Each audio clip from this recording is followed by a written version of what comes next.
Hal pertama yang dilakukan gadis setelah reinkarnasi adalah menolak untuk bergabung dengan kakak keenam, tim esports. Tidak ada terjemahan yang relevan, hanya karena di kehidupan sebelumnya dia membantu kakak keenam bertanding, dan membantu kakak keenam meraih juara. Namun kakak keenam berbalik dan memberikan semua prestasinya kepada gadis licik yang tidak melakukan apa-apa. Jadi di kehidupan ini, gadis dengan tegas menolak undangan kakak keenam. Ini membuat kakak keenam sangat marah. Kemudian dia mengancam akan membuat gadis licik menggantikan gadis untuk bergabung dengan timnya. Tidak ada terjemahan yang relevan, namun gadis tetap tidak terpengaruh. Sementara gadis licik jelas-jelas sangat buruk dalam keterampilan tetapi tidak mengakuinya. Untuk merebut posisi gadis, dia memaksakan diri untuk membantu kakak keenam bertanding. Akibatnya, dia langsung menjatuhkan seluruh tim kakak keenam. Kakak keenam yang marah pun memarahi gadis licik di tempat.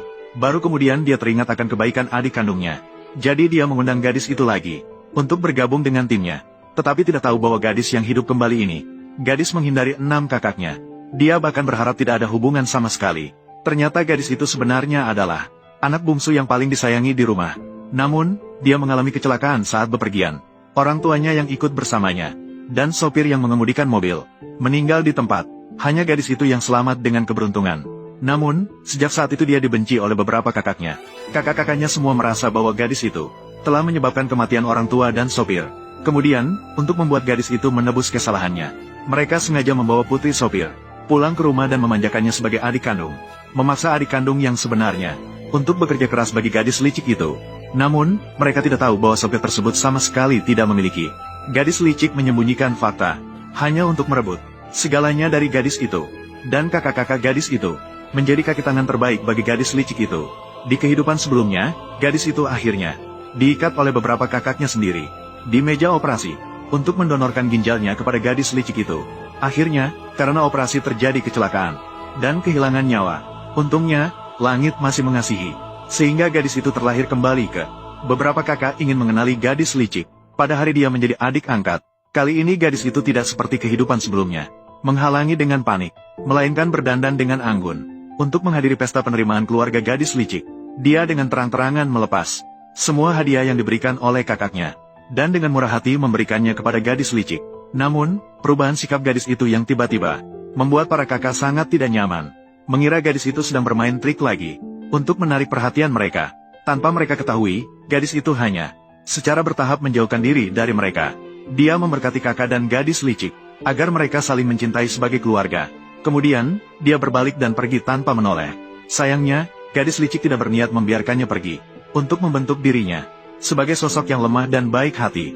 Gadis licik datang dengan infus, berpura-pura baik untuk mengajak gadis itu makan bersama. Gadis merasa tidak enak badan dan malas untuk menghiraukannya. Namun, gadis licik itu justru memanfaatkan situasi, sedang berpikir untuk berpura-pura merasa teraniaya dan menuduh gadis. Namun, gadis itu justru jatuh terlebih dahulu dan tidak bangkit. Kakak keempat sebagai orang tua segera dipanggil ke sekolah, mengetahui bahwa gadis itu membuat gadis licik terluka. Sementara dia sendiri berpura-pura sakit untuk menghindari tanggung jawab. Kakak keempat segera berlari ke ruang kesehatan, memberi gadis itu satu tamparan. Ini membuat gadis licik sangat bangga. Sambil terus memicu situasi, kakak keempat yang marah ingin terus memukul gadis itu. Namun, dia justru dihalangi oleh dokter sekolah. Dokter sekolah memberitahu kakak keempat bahwa gadis itu demam tinggi 39 derajat. Juga ada malnutrisi akibat gula darah rendah. Juga memberitahu kakak keempat bahwa gadis itu telah mengalami perundungan di sekolah oleh gadis licik. Namun, kakak keempat sama sekali tidak percaya mendengar itu, dan tidak menunjukkan sedikitpun perhatian terhadap kondisi gadis itu. Tidak ada sedikitpun kepedulian. Sebaliknya, dia memberitahu dokter sekolah, gadis biasanya memang suka menargetkan gadis licik. Kali ini juga membuat gadis licik terluka. Seharusnya meminta maaf kepada gadis licik. Maaf, ini semua salahku. Aku tidak seharusnya selalu ceroboh, apalagi berpikir untuk menunjukkan kekuatan. Yang memberi makan kakak Ningning, memang itu salahmu, karena kamu sedang sakit dan infus.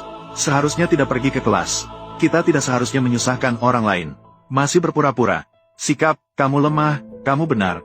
Gadis tidak menyangka bahwa bahkan dokter sekolah pun bersedia mempercayainya. Mengapa saudaranya begitu buta? Tetapi kakak keempat merasa dokter sekolah ikut campur. Kemudian ingin memaksa membawa gadis pulang untuk dihukum. Dokter sekolah melihat situasi itu lagi, tidak bisa menahan diri dan menghentikan kakak keempat, dan ingatkan dia, gadis sekarang membutuhkan infus. Jika kakak keempat ingin memaksa membawa gadis, dia tidak keberatan melaporkan kakak keempat, karena dia melihat sendiri kakak keempat memukul orang. Ini membuat kakak keempat terdiam. hanya bisa memperingatkan gadis dengan marah. Pulang ke rumah dan urus dia nanti. Setelah berkata demikian, dia melindungi gadis licik dan pergi. Gadis telah mengalami situasi serupa. Sudah mengalami ini berkali-kali. Hatinya sudah mati rasa. Ketika gadis kembali ke rumah, dia melihat beberapa kakaknya sudah bersiap-siap. Kakak keenam dengan murah hati menyatakan, selama gadis membantunya bermain esports, dia akan membiarkan gadis pergi.